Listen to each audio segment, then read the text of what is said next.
একজন লোক সকাল থেকে দেখবে লোকটা ময়দানে পয়চারা করছে, ডেকে বলে ভাই রে, সকাল থেকে তোমাকে এখানে ওইখানে দৌড়াদৌড়ি করতে দেখি, বলো তো ঘটনাটা কি?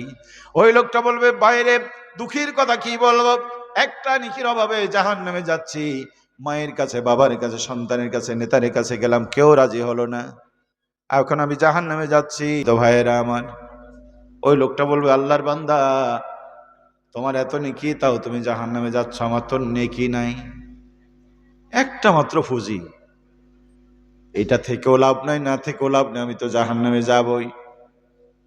যাও, আমার এই নেকিটা তোমাকে দান করে দিন। আল্লাহু আকবার। কমসে কম আল্লাহর একজন গোলাম জাহান্নাম থেকে বেঁচে যাক, এটা আমার জীবনের বড় পাওনা হবে। লোকটা খুশি হয়ে আল্লাহর কাছে এসে বলে, মালিক, নেকি একটা পেয়ে গেছি।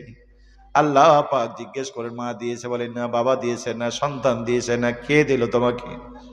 ওই লোকটা বলে, রব্বুল আলামিন, তা তো চিনি না, তোমার এক বান্দা আমার একটা নেকি দান করেছে, তার নাকি একটাই নেকি। আল্লাহ পাক বলে, তারে নিয়ে আস। তারে ডেকে নিয়ে আল্লাহর কাছে যাবে। আল্লাহ জিজ্ঞেস করে, বান্দারে, মা বাবা, আত্মীয় স্বজন, ভাই ব্রাদারে কেউ দিল না, তুমি কেন দিলে?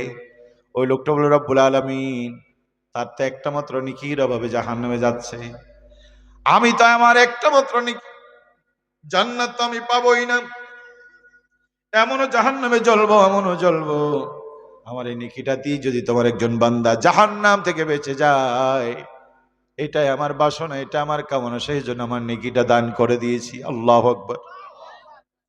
আল্লাহ পাক বলবেন, ফেরেশতারা, ইও আমার বান্দা, ইও আমার বান্দা, এক বান্দা আরেক বান্দা জাহান্নামে যাক এটা পছন্দ করে না, একটা মাত্র নেকি তারে দান করে দিয়েছে। এখন তোমরাই বলো, আমার এই বান্দা জাহান্নামে যাক, আমি আল্লাহ কি করে চাইতে পারি? সাক্ষ্য থেকে যাও, আমি দুইজনকে মাফ করে জান্নাতি দিয়ে দিলাম।